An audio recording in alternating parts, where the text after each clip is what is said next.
So here we look at the particle size. So we looked at the jet mill earlier. Right. So the jet mill grinds the particles down, and we need to hit a specific particle size. So this uses laser beams to scatter light over these particles and give a distribution of the particle size distribution. Okay. And so I don't know if we have any examples of like that. I can chart. I can bring it up. Let's see if the camera will Yeah, be able to pick it right up. there. It should. There it is. So like here's a distribution of the particle size. So this is an exponential, it's a log scale. So this is 100 microns, this is 1 micron. And you'll see that the majority of the particles fall within some range. Now there's different ranges for different things, and there's different levels of particle size milling that may be used for different applications. All right. So what's the microscope over here for? Same thing, right? Just We can look at algae particles under the microscope. okay. And then we also have fluorescence over here, spectrophotometry. So a lot of this is more for wet rock. Okay. And that's like if I go in for an MRI and they shoot me with protein so they can see. You can look at it It's kind of like that. Kind of like that, yeah. Okay, just my basic way of trying to explain it. And then you can show them our new mill. So It's going to show us a new mill. So the jet mill is very, very big, right? Yeah. It's like almost 2 stories tall. That big jet mill that was out there, yeah. Right. So how do you do a lab version of that? That's I used this morning. Let me actually get a sample. Oh, this is going to be cool. I mean, if he's going to do it, but I don't know if he is. No, it's Here's a real sample. well. Oh, you got to get this right. So this is actually just marketed as an herb grinder, but it works really well. We can use a really small mesh with it. So you want to show me a little sample that you Yeah, did? so when I was in China a couple weeks ago, I brought back algae from a new supplier that was being dried in a new drying process that we wanted to quantify.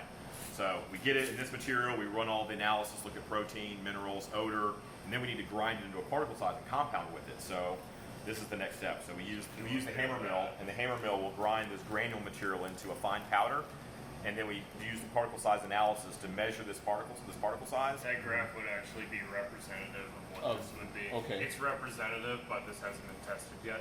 Right. But that particle size came off of the grinder as well. Oh, okay. So it's a lab unit, so it's not perfect. It's not going to be exactly the same as what we're going to see on production scale. Right. But it's close enough to where we can get some meaningful results out of our testing. Well, it's the idea of having a macro set of data and a micro set of data and making it parallel and Lab scale.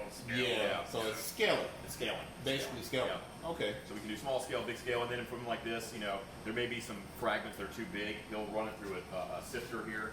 So this whole thing vibrates, and they'll put screens in, so you can do further separation. Then you become a miner that's out in. If you want to get really, really fine, you Yeah. can filter out the minor and run a really fine material, or you can run a portion material, or you can separate it out further. Man, it's such amazing stuff, man. As far as the technology, yeah, you guys do school tours every now and then. Do you? Wow. Okay. That's something for everybody to think about. If you're a teacher watching this, because I know I got a lot of guys that are not young people that are watching the station.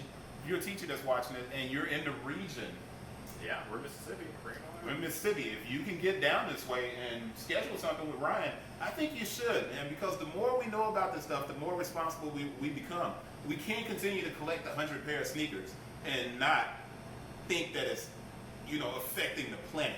It is. And I know we want to look fly and everybody wants to be dope and have the freshest stuff, but sometimes it's not about being fresh, man. It's about thinking about the next generation coming behind us. So that's a lot of stuff that we just took in. And I appreciate it. Is there anything else that we need to take a look at? I think that's it. I think that's it. You already showed it before. Yeah, we see the floor. So that is it. I want to thank Patrick and Ryan for letting us to basically come in and just look at biohazards, and we are, I am legend biohazards, and learn as much as we can about this. The use of algae as a cushioning, as midsole, outsole, strobel, foam. The entire process of creating a shoe can happen out of something that's damaging the environment.